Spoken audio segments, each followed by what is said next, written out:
کب تک ہم قرآن بغیر سمجھے سنتے رہیں گے اور پڑھتے رہیں گے؟ کب انڈرسٹینڈنگ آف قرآن کریں گے؟ میں نہیں کہتا، ہونا تو یہی چاہیے کہ مسلمان ہونے کی حیثیت سے مجھے اور آپ کو پورا قرآن ایک بار تو زندگی میں ہم نے ترجمہ اور تفسیر سے پڑھا ہوتا۔ یار کم از کم یہ تو ہو سکتا ہے نا، جتنا نماز میں قرآن پڑھتے ہیں اتنا تو سمجھ لیتے، اس کو تو انڈرسٹینڈ کر لیتے، قرآن کی چند مشہور صورتوں کا معنی تو پتا ہوتا۔ مگر خشوع و خضوع کا تو عالم یہ ہے کہ نماز میں دھیان ہی کہیں اور ہوتا۔ لوگ کہتے بھی ہمارا دھیان کہیں اور ہوتا ہے۔ وہ مشہور چٹکلا ہے نا کہ ایک صاحب آئے، عشاء کی جماعت چلی گئی، رونے لگ گئے، تو نمازیوں نے کہا یار نہیں رو بھائی، اتنی نماز سے محبت، اتنی جماعت سے محبت کہ جماعت چلی گئی آپ رو رہے۔ کہتے یار بات یہ نہیں ہے، مسئلہ یہ کہ روز دکان بند کر کے عشاء کی جماعت میں آتا تھا، امام صاحب 4 رکعت پڑھاتے تھے، میں پورا حساب ملا لیتا تھا، اب جماعت تو چلی گئی، اب حساب کب ملاؤں گا اور نماز کب پڑھوں گا؟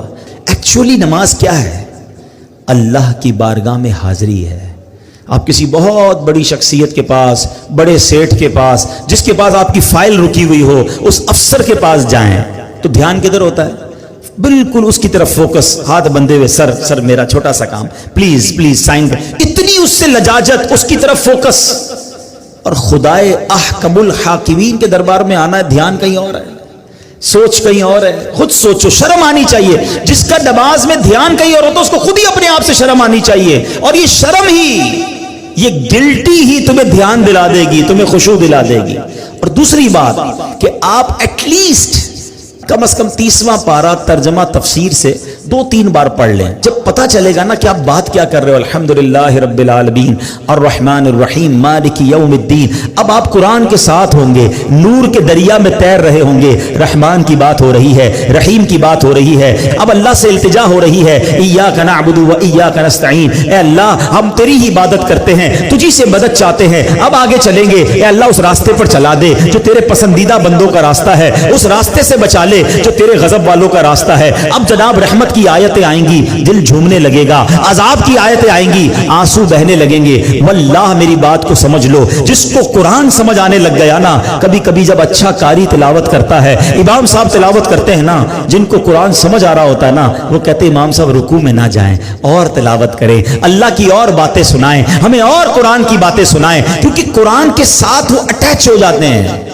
لیکن جس کو انڈرسٹینڈنگ ہی نہیں ہے اس کو کیا فائدہ ہوگا؟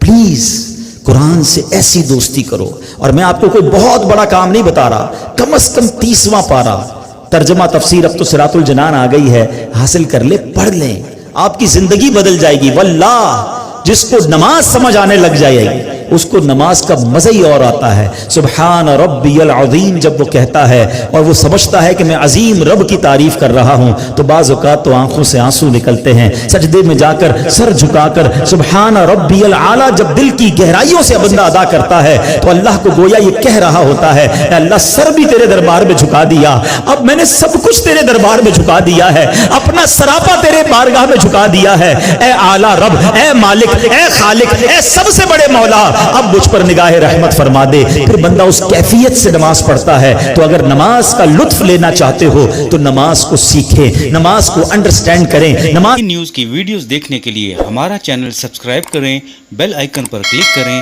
تاکہ آپ ہماری آنے والی ہر ویڈیو سے باخبر رہ سکیں۔